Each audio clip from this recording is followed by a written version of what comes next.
Hello students, पहले हमने देखा था गुणक और त्वरक क्या है, और अभी हम यहाँ समझेंगे कि गुणक और त्वरक में अंतर क्या है। यदि यहाँ मैं गुणक निवेश गुणक लेता हूँ और इधर मैं त्वरक लेता हूँ तो दोनों में डिफरेंस क्या है। कई बार ये क्वेश्चन पूछा जाता है कि गुणक और त्वरक में क्या अंतर है। तो देखिए, हम सब जानते हैं कि जो गुणक है वह निवेश में परिवर्तन होने पर आय में जितने गुना परिवर्तन आता है उसको बताता है, यानी डेल्टा आई में चेंज आने पर डेल्टा वाई में कितना चेंज आएगा। लेकिन जो त्वरक है वो आय में परिवर्तन होने पर निवेश में कितना परिवर्तन आएगा इस चीज को इंगित करता है कि आय बढ़ने पर निवेश कितना बढ़ेगा। यह बताता है कि निवेश बढ़ने पर आय कितनी बढ़ेगी। दूसरा अंतर यह है कि गुण का संबंध स्वायत्त निवेश से है। स्वायत्त निवेश यानी सरकारी निवेश जब करेंगे, एक बार जिसका आय से कोई संबंध नहीं है, आय से जो प्रभावित नहीं होता, और ये स्वायत्त निवेश से जो आय बढ़ती है उसे हम गुणक कहते हैं। तो अब आय में वृद्धि होने पर जो निवेश में वृद्धि होती है उसे हम प्रेरित निवेश कहते हैं। इसीलिए हम कहें कि त्वरक का संबंध किससे है? प्रेरित निवेश से है।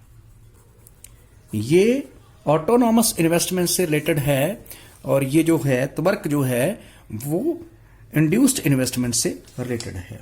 अगला अंतर क्या है कि निवेश जो है ये प्रारंभिक प्रभाव किसका पड़ता है? निवेश जो है ये प्रारंभिक प्रक्रिया है। सबसे पहले निवेश से कार्य शुरू होता है, और त्वरक जो है वो निवेश के बाद, यानी ये निवेश गुणक के बाद की प्रक्रिया है। बाद की प्रक्रिया है, यानी निवेश गुणक की प्रक्रिया के बाद ही त्वरक का नंबर आता है। गुणक के बाद त्वरक क्रियाशील होता है, हम ये कहेंगे। अगला अंतर है कि गुणक जो है एक मनोवैज्ञानिक धारणा है। मनोवैज्ञानिक एमपीसी से डेरिवेट होता है। तो ये एक मनोवैज्ञानिक यूं कहे कि मनोविज्ञान पर निर्भर करता है, और जो त्वरक है ये तकनीक पर निर्भर करता है। ये तकनीकी प्रक्रिया पर निर्भर करता है, क्योंकि आय से निवेश कितना बढ़ेगा, आय बढ़ने पर वो एक तकनीक पर निर्भर करता है। यदि तकनीक कितनी किस प्रकार की है उसी प्रकार से निवेश बढ़ेगा।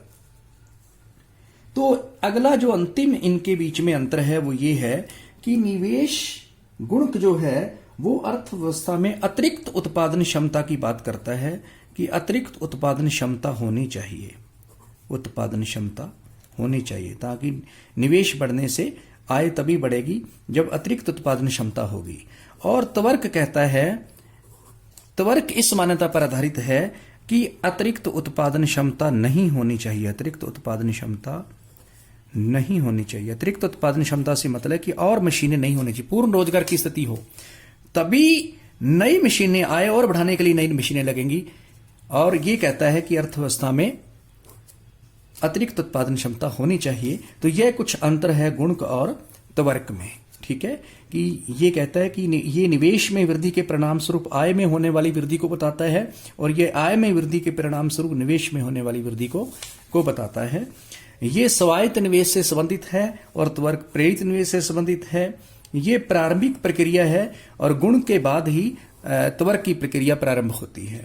और ये एक मनोवैज्ञानिक धारणा है, क्योंकि एमपीसी से के का संबंध एमपीसी से है, मार्जिन प्रोपेंसिटी टू कंज्यूम, यानी सीमांत उपभोग प्रवृत्ति, और इसका संबंध तकनीक से है। और गुण अतिरिक्त उत्पादन क्षमता की मान्यता पर आधारित है, और ये अतिरिक्त उत्पादन क्षमता की मान्यता को रद्द करता है। और ये अंतर है त्वरक और गुणक में। धन्यवाद।